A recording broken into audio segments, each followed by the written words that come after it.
ظہر الفساد فی البر والبحر بما کسبت ایدی الناس، بحر و بر میں فساد رونما ہو چکا ہے بسبب اس کمائی کے کہ جو لوگوں کے ہاتھوں نے کی ہے۔ یہ آیت جتنی آج روشن ہو کر پورے دنیا کے افق کے اوپر جو ہے یوں سمجھیے کہ نمایاں ہو رہی ہے، شاید جس وقت نازل ہوئی تھی اتنی نمایاں اس وقت بھی نہ ہو،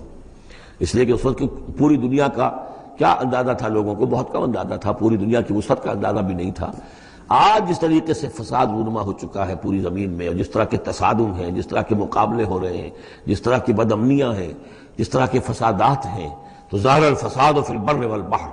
بر و بحر میں فساد رونما ہو چکا ہے بما کسبت ایدی الناس، لوگوں کی اپنے ہاتھوں کی کمائیوں کے باعث، لیذیقہم بعض الذی عملوا، اور یہ اس لیے ہے کہ اللہ تعالیٰ انہیں ان کے بعض اعمال کا مزہ چکھائے، یعنی بعض الذی عملوا، اگر سارے اعمال کا اللہ تعالیٰ یہیں پر اگر سزا دینی شروع کر دے تو کوئی آدمی بچے ہی نہ، ما بقا علی ظہرہ دابہ، تو کوئی بھی ایک بھی انسان نہ رہے زمین کے اوپر، لیکن کچھ اللہ تعالیٰ جو ہے وہ عذاب دیتا ہے لعلہم یرجعون، تاکہ یہ لوٹیں پھریں، سوچیں، غور کریں، توبہ کریں، رجوع کریں۔ یہ جو کچھ ہو رہا ہے اس وقت وہ اس لیے ہے کہ انسان ہوش میں آئے، یہ آج ہمارے ساتھ کیوں ہو رہا ہے، کس وجہ سے ہو رہا ہے، خاص طور پہ مسلمان سوچیں کیوں ہم ذلیل و خوار ہیں آج، کیوں ذلیل کے کل تک نہ تھی پسند گستاخی فرشتہ ہماری جناب میں، کیا وجہ ہے؟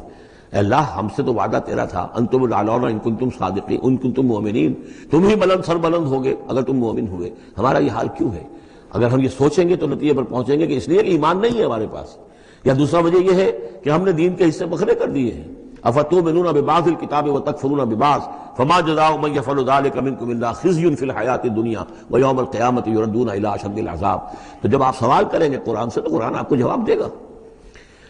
لیکن ان چیزوں پر بھی غور کریں، سوچیں، تو جب تک اللہ تعالیٰ کی طرف سے کوئی مہلت ملی ہوئی ہے، کوئی بڑا عذاب آنے سے پہلے، ہم یرجعون قل سیروا فی الارض فانظروا کیف کان عاقبۃ الذین من قبل، کہیے ان سے زمین میں گھومو پھرو اور دیکھو کیسا انجام ہوا ان کا جو تم سے پہلے تھے، کان اکثرہم مشرکین، ان کی اکثریت مشرکوں پر مشتمل تھی۔ فاقم وجہک للدین القیم، دوبارہ اپنے چہرے کو سیدھا رکھو دین قیم کی طرف، اللہ کے دین کی طرف، من قبل ان یاتی یوم لا مرد لہ من اللہ، اس سے پہلے کہ وہ دن آ جائے کہ جسے پھر اللہ کی طرف سے لوٹانے والا کوئی نہیں ہوگا، یعنی اس سے پہلے کہ وہ دن آ جائے اللہ کے حکم سے کہ جس کو لوٹانے والا کوئی نہیں ہوگا۔